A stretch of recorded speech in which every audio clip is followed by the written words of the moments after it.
Marlboro, Vodafone and Red Bull, all names that have adorned Formula One over the past years and have arguably been responsible for some of the greatest liveries of all time. But in this modern era of F1, which brands could either return or make a debut?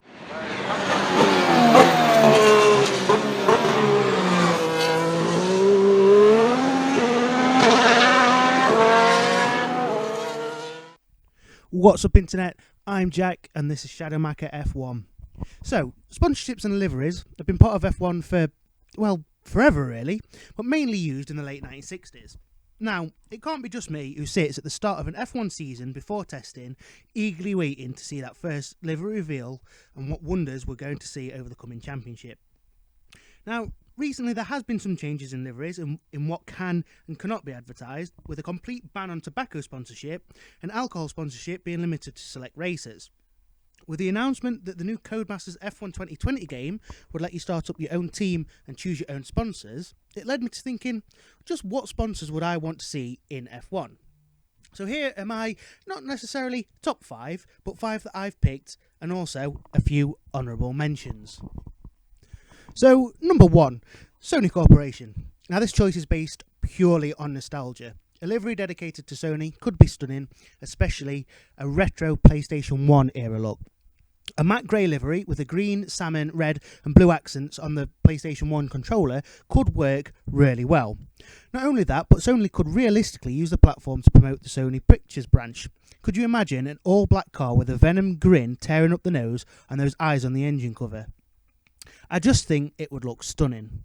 And it's not too far out of left field, as Red Bull have had that Star Wars livery in Monaco a few years ago. However, the thing that sealed it for me was the thought of retro games character liveries. A blue and orange look for Crash Bandicoot, or, and this would be my favourite, a purple and orange livery for Spyro the Dragon. I think that would look amazing. Number 2, Toyota Industries. So, this choice was mainly just to see the red and white Denso Tear livery back in F1. Toyota left F1 back in 2009, in late 2009, and haven't really looked back since. However, much like Aston Martin and Red Bull, they've become a named sponsor. It may just work in favour for Toyota to be back in the game. A timeout worked for fellow automotive competitors Honda, and may well do so for Toyota as well, and they can definitely bring some of their winning ways over from the WEC series, having won the Le Mans 24 Hours last year. Again, this is mainly just for the red and white livery. I absolutely love that livery and would love to see it on the new era of F1 cars. So, livery number 3, Specsavers. Yeah. So this one comes a little bit out of the blue. However, I really think that a Specsavers branded car could really work in F1. It's been a while since we saw a really good and simple clean green livery. We don't mention that Caterham and its obscenity. Specsavers could just be the brand to bring that back. Just imagine the clean, simple, elegant green and white livery conveying, well, whatever the brand wants to convey, really. I just think it would look good. Also, think of the meme potential if anything was to happen to the car. Oh, it's crashed. Should have gone to Specsavers, mate. Livery number 4, Cadbury's. So originally based in Warwickshire, near Birmingham. Hi, John T. Cadbury's was bought out by Kraft in 2010. It's currently owned by Mondelez, which is basically still Kraft. Cadbury chocolate is without a doubt the best in the world, and there's no citation needed there. However, it has struggled to crack the international markets, and what a better way to attempt that by posting the logo on a screaming 200 miles an hour, multi-million-pound billboard. The Cadbury's purple would look beautiful on any car, let alone the sleek lines of the current crop of cars that we have today. Also, it opens up opportunities for individual brands to feature on the car. The gold and red of Crunchy would look incredible under the sparkling Singaporean lights, don't you think? Or what about the orange of the Fudge bar, which is a very underrated chocolate bar in my opinion? It'd be reminiscent of the Arrows. Maybe even Verstappen could race in that livery. Let's just not try and unlap yourself, eh, Max? But actually, it's not a bad idea for a drinks company and a chocolate company to go together. Hand in hand, wholesome and healthy, right?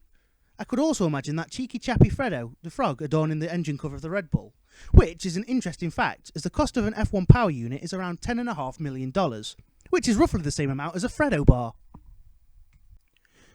And finally then, livery number 5, Vodafone.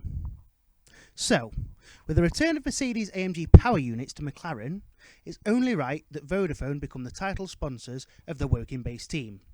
This resulted in one of the best liveries of all time. So why not bring it back?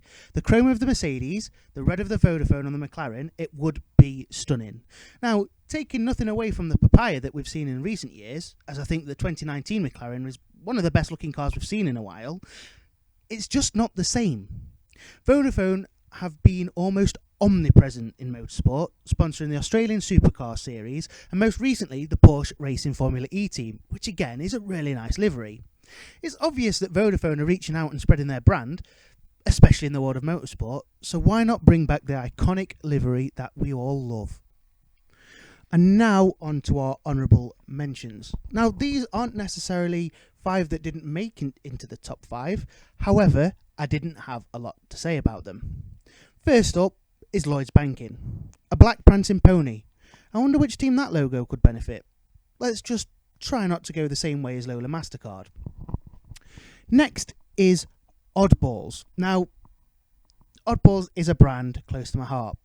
The only reason that this is an honourable mention and not in my list is because I'd want a different livery every race. If you don't know about Oddballs, they're an underwear company that's a charity designed to tackle testicular cancer. Their designs are, well, let's just say that they're not subtle, and I'd love to see them plastered over an F1 car. There is a link to the website in the description below. I'd say go and have a look if you're curious. It's all for a good cause. They do men and women underwear and beach towels and everything as well. If you're curious, give it a good look. It's for a good cause. Baskin Robbins. Blue and pink, but better than the Sport Pacer Racing Point Formula 1 team, please. Enough said about that. Iron Maiden. Could you imagine Eddie on the side of a car? It's screaming at breakneck speeds. It's definitely enough to make you run to the hills. And finally, Disney. So this could be a pale blue livery with the iconic castle as the main sponsor, which could promote the new Disney Plus platform. Or, much like Sony, they could promote individual releases. So how good do you think that the Toy Story aliens would look?